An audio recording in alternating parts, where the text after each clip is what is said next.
할렐루야. 6월 18일 금요일 아침입니다. 오늘은 찬송가 549장 내 주여 뜻대로 찬양 듣고 말씀 나누도록 하겠습니다.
아멘. 오늘은 역대상 11장 1절에서 9절까지 제가 표준 세번역으로 한번 읽어드리도록 하겠습니다. 온 이스라엘이 헤브론에 있는 다윗에게 몰려와서 말하였다. 우리는 임금님과 한 골육입니다. 전에 사울이 왕일 때에도 이스라엘 군대를 거느리고 출전하셨다가 다시 돌아오신 분이 바로 임금님이십니다. 그리고 주 임금님의 하나님께서 내가 나의 백성 이스라엘의 목자가 될 것이며 내가 나의 백성 이스라엘의 통치자가 될 것이다 하고 말씀하실 때에도 바로 임금님을 가리켜 말씀하신 것입니다. 그리하여 이스라엘의 모든 장로가 헤브론으로 왕을 찾아오니 다윗이 헤브론에서 주님 앞으로 나아가 그들과 언약을 세웠다. 그리고 그들은 주님께서 사무엘을 시켜서 말씀하신 대로 다윗에게 기름을 부어 이스라엘의 왕으로 삼았다. 다윗과 온 이스라엘이 예루살렘 곧 여부스로 갔다. 그 땅에는 여부스 사람이 살고 있었다. 여부스 주민이 다윗에게 말하였다. 너는 여기에 들어올 수 없다. 그러나 다윗이 시온산성을 점령하였으므로 그곳을 다윗성이라고 하였다. 다윗이 말하였다. 누구든지 제일 먼저 여부스 사람을 치는 사람이 총사령관과 장관이 될 것이다. 스루야의 아들 요압이 제일 먼저 올라갔으므로 그가 총사령관이 되었다. 다윗이 그 산성을 점령하고 거기에 사니 사람들이 그 산성을 다윗성이라고 하였다. 다윗이 성을 쌓았는데 밀로에서부터 시작하여 한 바퀴 돌아가면서 성을 쌓았고 나머지 부분은 요압이 복구하였다. 만군의 주님께서 다윗과 함께 계심으로 다윗이 점점 강대해졌다. 아멘. 오늘은 무엇이 남을까라는 제목으로 말씀을 나누도록 하겠습니다. 역대상 말씀을 같이 좀 보면서 역대기 역사서에 대해서 좀 같이 알아가고 있는데, 이 역대기 역사서, 사실은 에스라가 이렇게 기록한, 그래서 역대상하, 그리고 에스라, 느헤미야 이 부분 있죠. 포로기 이후에 이제 다시 예루살렘으로 돌아와서 새로운 이스라엘을 형성하는 과정에서 그들이 이스라엘이 어떤 모습이어야 될 건가 하는 부분에 대해서 어떤 면에서는 동기부여하고 세워가는 그런 가운데 있습니다. 그러면서 이들의 첫 시작 아담부터 포로기 이후에 돌아온 백성들까지 다루고 있는 것이 1장부터 9장까지입니다. 어제는 이야기하면서 10장까지 했는데 10장은 뒷부분으로 이렇게 나누는 게 맞겠습니다. 그래서 역대상을 두 부분으로 1장부터 9장까지 족보에 대한 부분, 10장부터는 다윗을 말하기 위해서 사울을 이야기하고 있습니다. 그래서 10장부터 29장까지 전체는 다윗을 이렇게 이야기하는, 그러면서 10장은 사울을 이야기하지만 그가 적합하지 않은 인물이었다 하면서 다윗을 부각하는 효과를 내죠. 그리고 11장에 이제 다윗에 대한 기술이 나옵니다. 그를 이야기하면서 특징적인 표현이 온 이스라엘이 그를 왕으로 세움으로 기록하고 있습니다. 그리고 그는 사실 유다에서 7년 반으로 있었고 헤브론에서 왕으로, 그러고 나서 온 이스라엘로 왕이 되기까지는 예루살렘에서 33년간 다스리는, 합쳐서 40년이 되죠. 그런데도 이 3절에 보면 이스라엘의 모든 장로가 헤브론에 있는 왕에게로 나아가니라고 기록하고 있습니다. 그러니까 사실 기록은 맞습니다. 그런데 강조점, 부각이 어디에 되어 있느냐 하는 부분들이 조금 다르죠. 그래서 이 역대상에서 이야기하는 표현들은 결국에는 이들한테 정말 이들이 더 집중해서 보아야 되는 부분이 무엇인가를, 그런 관점을 가지고 이렇게 표현하는 것을 좀 볼 수 있습니다.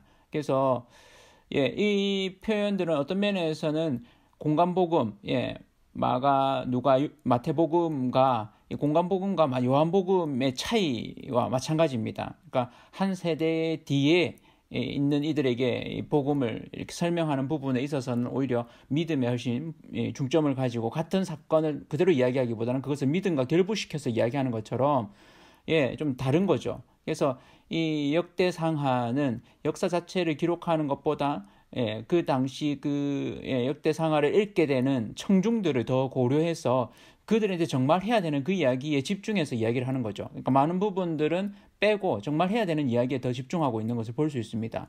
그러면서 이 다윗이 다윗성이라고 하는 이 여부수 원주민이 살고 있던 이들, 우리한테 올라올 수 없다, 올 테면 와봐라 했는데 그들을 점령하는 이야기가 나오죠. 그러면서 이 예루살렘의 시작을 알립니다. 사실은 이제 다윗성이 예루살렘 성 있는 곳이 되는데, 예루살렘 성은 이제 다윗성은 예루살렘 성 전체에 비하면 그냥 일부죠. 그러니까 한쪽 편에 있는 거죠. 훨씬 커지게 됩니다. 그런데 이곳 자체가 예루살렘이 되는 거죠. 그래서 이 다윗성의 시작을 보면서 이렇게 마지막 멘트가 만군의 여호와께서 함께 하시니 다윗이 점점 강성하여 가니라, 이렇게 표현하고 있습니다. 이 표현이 참 인상적인데요. 다윗에 대한 평가, 결국 무엇이 남는가 하는 부분들을 보게 됩니다. 그러니까 다윗이 완전했던 자는 아닙니다. 그도 실수하고 부족한 인간임을 보여줍니다. 아주 인간적인 모습들이 많죠. 그렇지만 그에 대한 평가는 하나님이 함께 하셨다. 하나님께서 함께 하시는 왕이었다. 그의 강성함을 설명하면서 그가 강성할 수 있었던 것은 다른 이유가 아니라 그가 하나님과 함께 했기 때문이다. 하나님께 기도하고 하나님께 찬양하고 하나님께 묻고 했던 부분들, 그런 부분들을 생각해 볼 수 있겠습니다. 이 부분을 보면서 우리를 기억하는 사람들, 결국 나는 어떤 자로 이렇게 남을 것인가, 무엇이 남는가 하는 부분들을 생각해 보게 되는 거죠. 어떤 인물이든 잘잘못이 있게 됩니다. 그러나 그 가운데 중심이 어떠한가는 사람들의 기억에 남을 것입니다. 그래서 그의 부족한 부분, 또 단점, 이런 부분들도 있지만 그럼에도 불구하고 그를 어떤 사람으로 기억하게 되는 거죠. 저와 성도님들이 하나님이 함께하는 자 되기를 축복합니다. 우리의 중심을 잘 지켜서 우리가 때로는 실수하고 넘어지더라도 우리의 중심을 늘 하나님께 드렸던 자로 그렇게 살아가시는, 그로 인해서 하나님과 동행하고 하나님이 여러분을 통해서 하나님의 일들을, 역사를 만들어내는 그런 귀한 용사들 다 되시기를 축원합니다.